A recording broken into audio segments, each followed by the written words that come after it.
Okay, I'm getting everything set up right now. I mean, I'm trying something a little bit different again. I'm wanting to improve, as we all want to improve, making sure that these live streams, that you're really getting the best out of the live stream. So that's why I'm playing around with screens and playing around how I deliver it. So we love your feedback. If you can provide any feedback, that would be absolutely awesome. So today's a big day. Today we're going to be talking about mental health, right? And in a sense of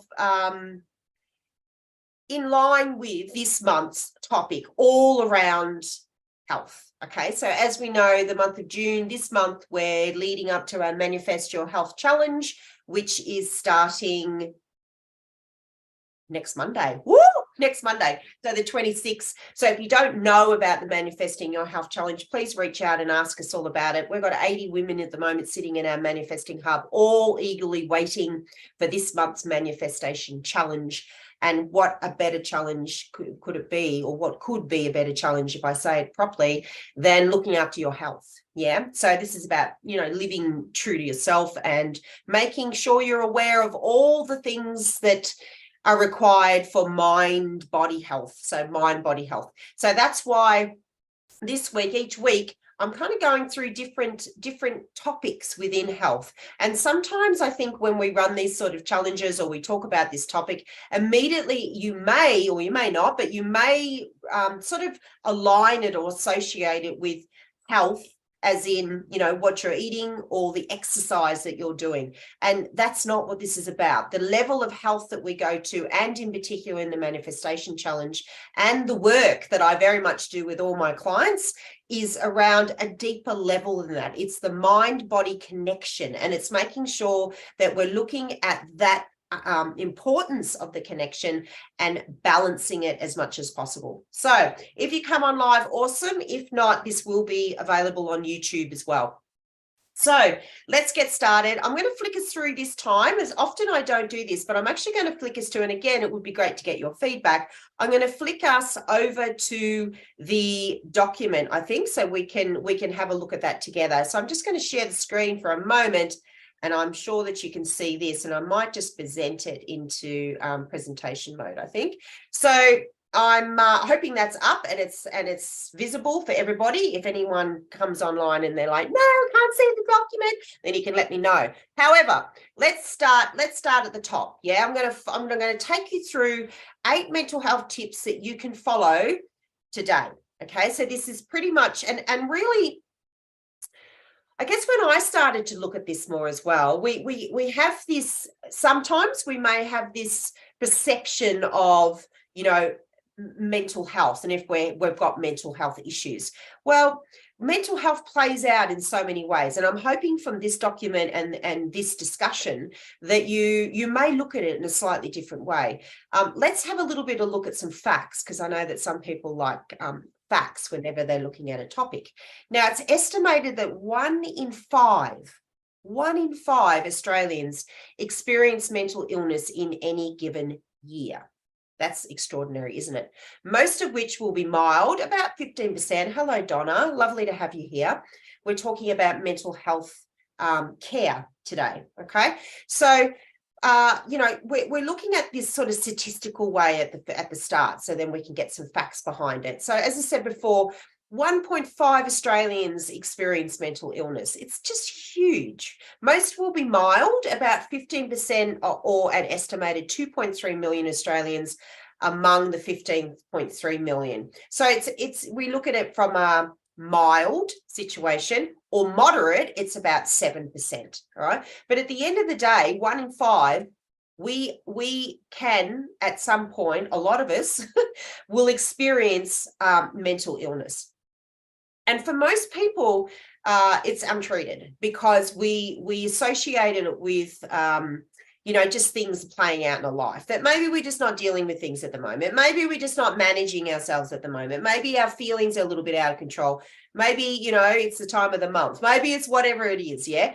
But in fact, it's always a very good idea to dive a little bit deeper when we are unraveling, to just make sure that we don't need to care with ourselves and to ourselves at a deeper level. All right. So it's basically your mental health is comprised of social, physiological, and emotional states, right? So there's a psychological component of it, there's a social component of it, and there's an emotional state. All right. So these are the kind of areas where you may be affected from mental illness at any given time. There's a variety in here, and it comes from many different reasons. It can be genetic. It be chemistry, an imbalance in the brain. It can be past life experience. Hello, Heather. Beautiful to see you. See your name and see your profile picture. But I did catch up with you the other day, and it's awesome that you've come on live. So your mental health, as I said, it comes from many different factors, and it's important again to maybe explore this: genetics, chemical imbalance in the brain, past life experiences are huge, and family history.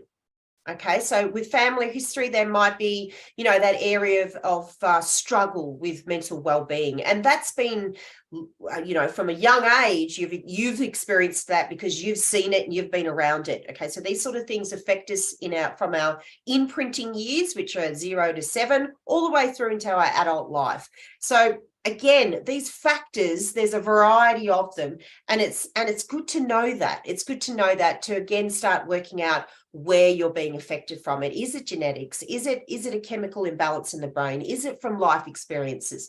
Is it from family history? So really digging in there and finding out, and particularly if this is repeating in your life.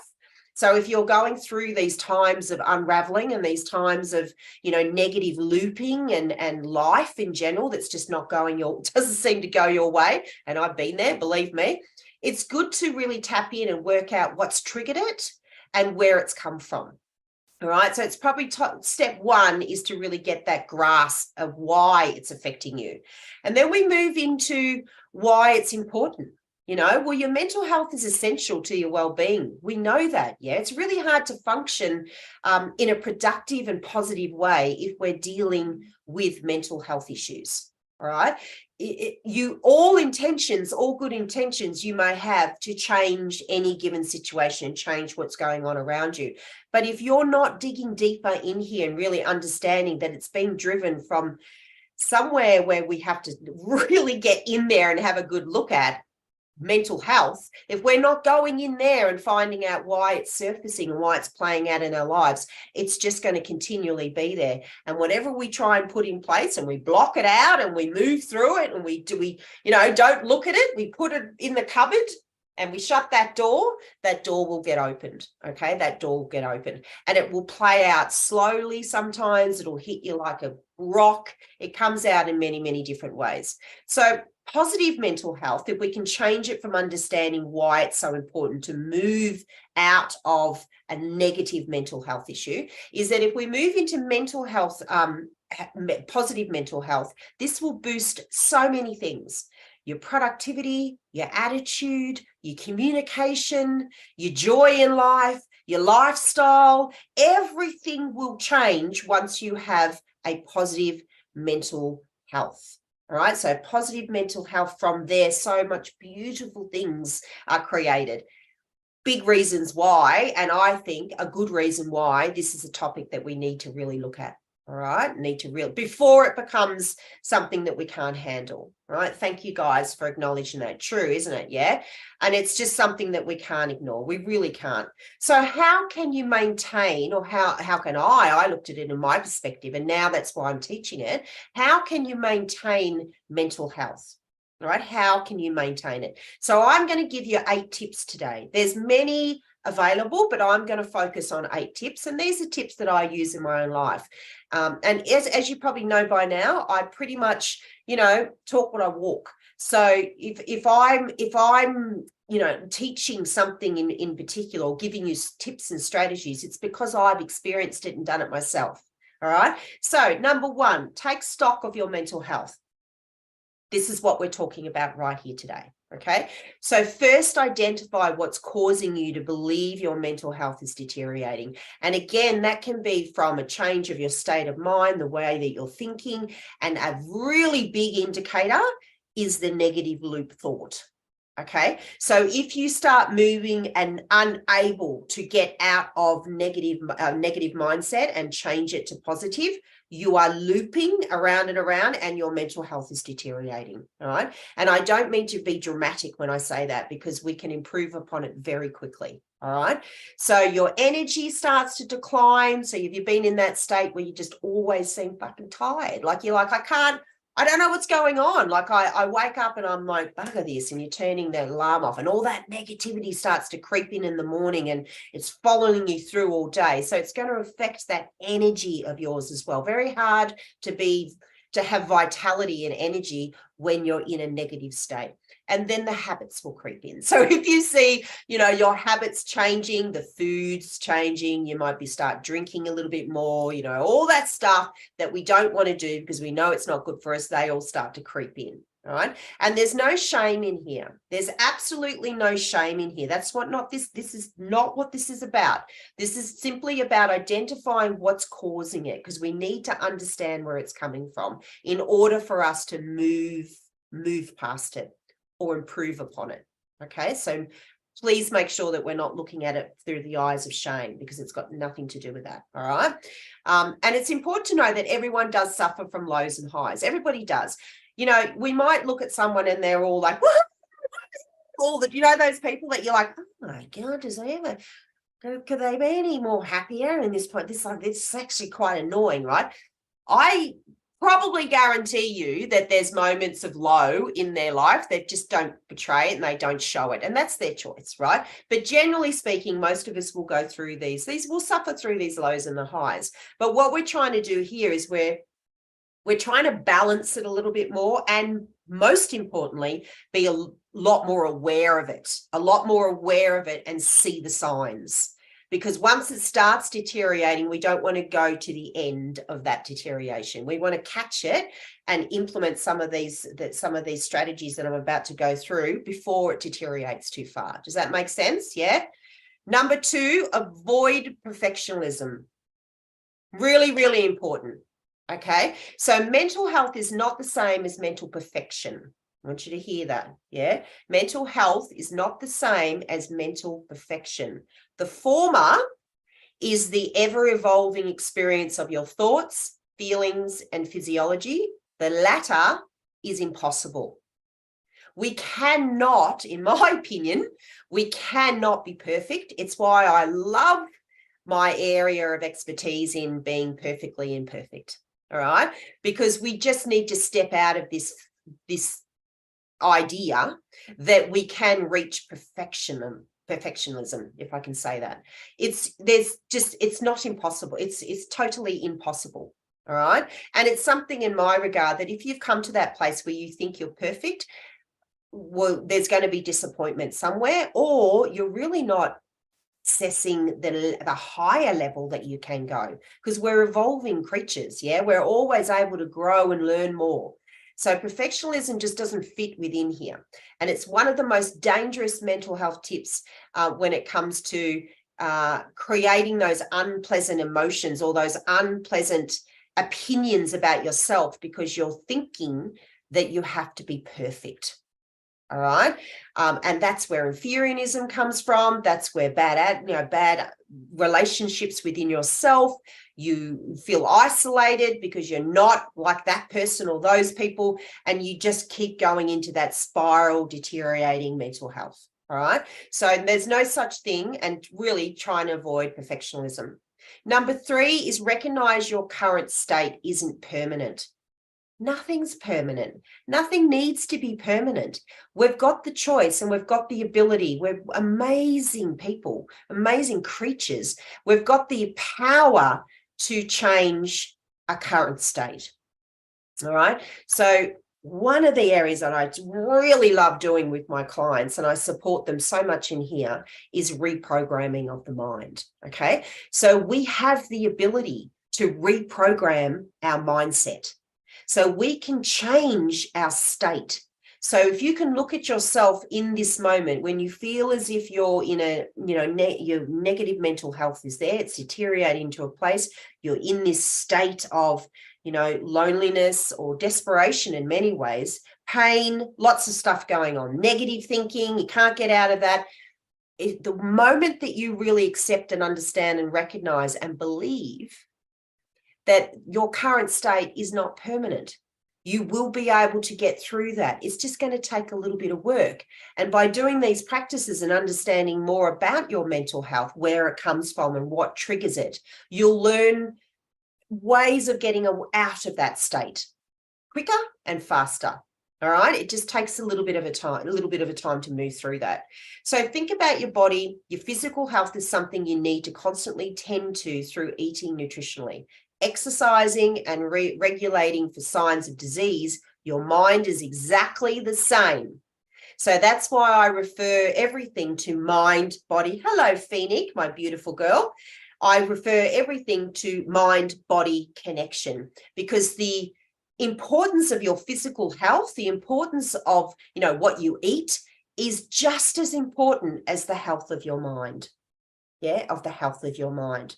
So we want to make sure that we're giving that as much love as importance as our physical body, our gut. Everything else going on is important. There's no doubt about it. But your mind is just as important to be healthy.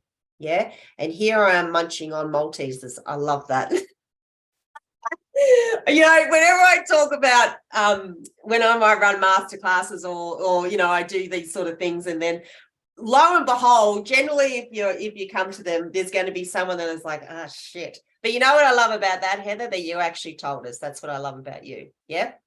So the best thing you can do for your mental well-being is to recognize that your current state is not permanent. That's where we need to go. Remember, we need to go there. When you're feeling depressed, anxious, or less interested in things you used to enjoy, give yourself a moment. Okay, give yourself a moment.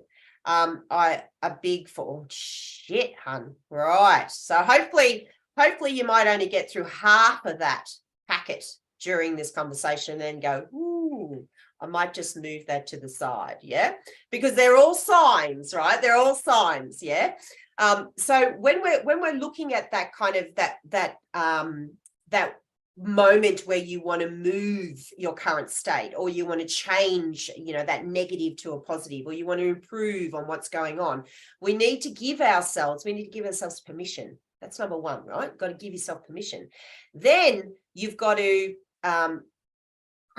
do practices or do things that enable you or strengthen you to then make the changes that you need to change. And I believe a lot of the breathing techniques is huge in here.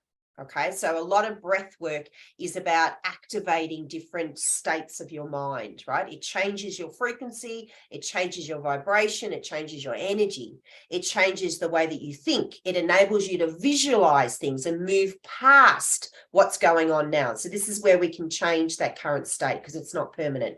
So once we start the breath work and we start thinking about and learning about all the things that we can do and reintroduce them, like bring them in, recognize what you're not maybe doing that's kind of helping the situation at the moment.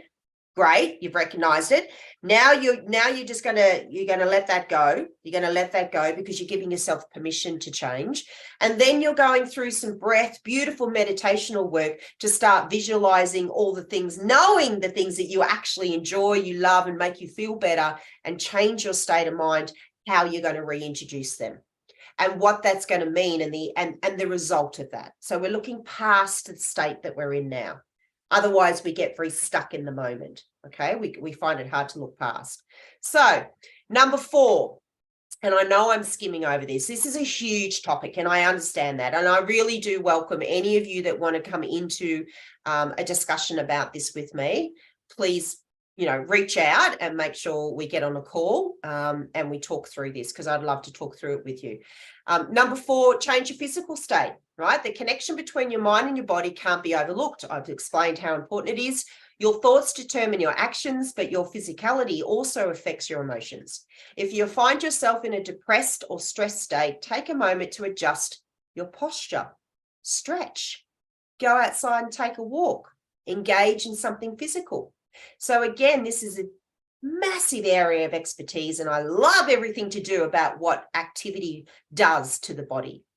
And just touching on a couple of it, we know it changes the chemical in your hormones. Your chemical levels create happy hormones, not sad hormones, right? It gets adrenaline, there's cortisone in, there's cortisol, I should say. There's all these adrenaline, beautiful, wonderful, happy, uplifting chemicals that occur when you move your body and you become physical. So posture is a simple thing, right? If we're sitting in this kind of mode, right? If we're slouched over, because we're not feeling good, yeah? We get that, okay? So we're in that state and our body will play out in that. Even the way we walk, even the way we dress, everything kind of turns into how we may be feeling up here, what the self-talk is.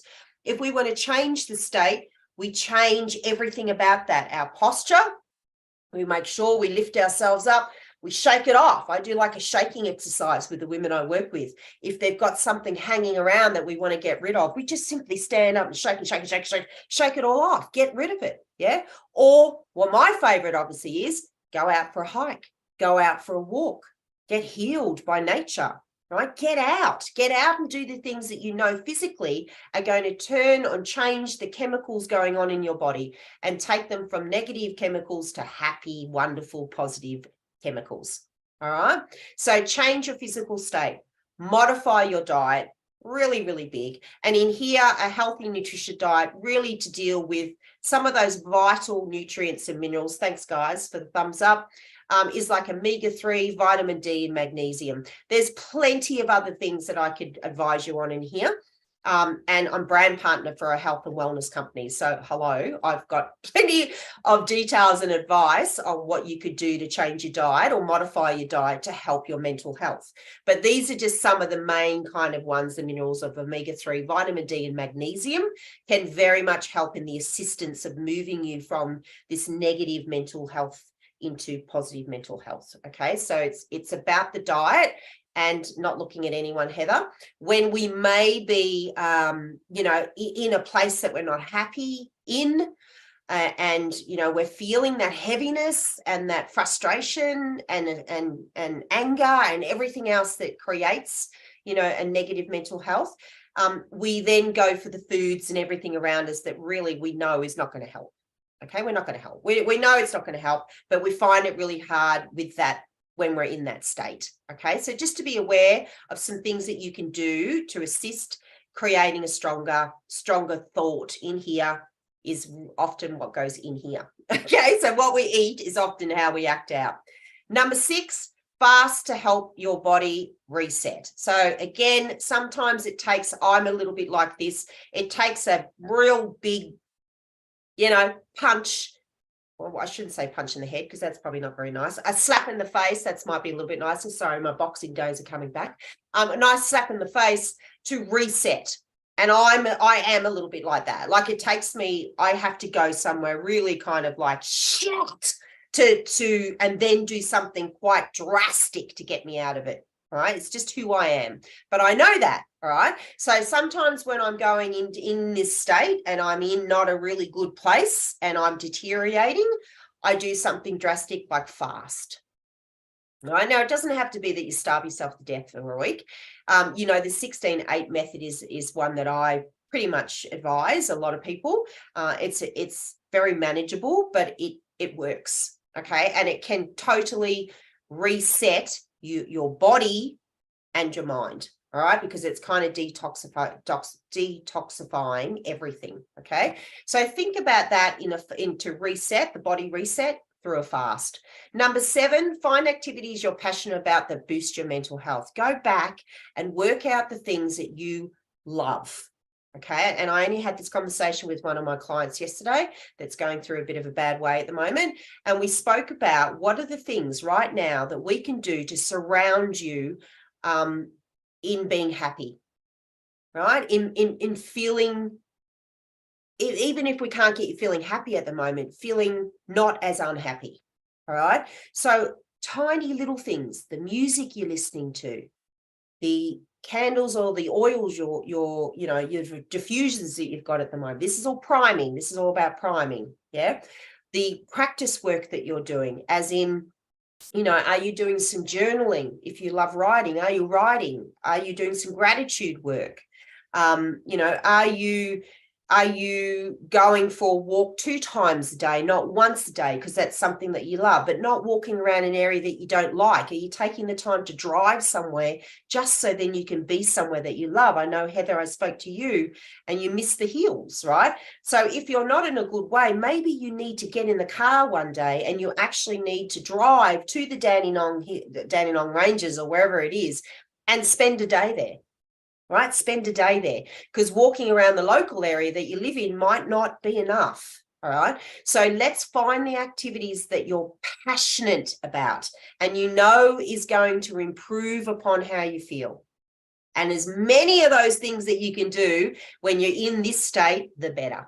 Okay. You have to be quite selfish at this stage to be selfless. Okay. Number 8 is socialize. I know that it's hard to, and look, I'm an introvert. So I have a tendency to then, like a cave, go into my cave and not come out for a period of time. Well, you know, maybe there's a part of that during this time that you may need to, but it doesn't need to be all the time. It would be great if you could recognize the importance of connecting and asking for support and being around people that are positive and light and fun and that are going to enable you to change from where you are now, to change your state and move into a more positive way of thinking. All right. So socialize to where you're comfortable. So that is the 8 tips, mental tips that you can do. Now, like I said to you before, this is a massive topic. But it's a very important topic.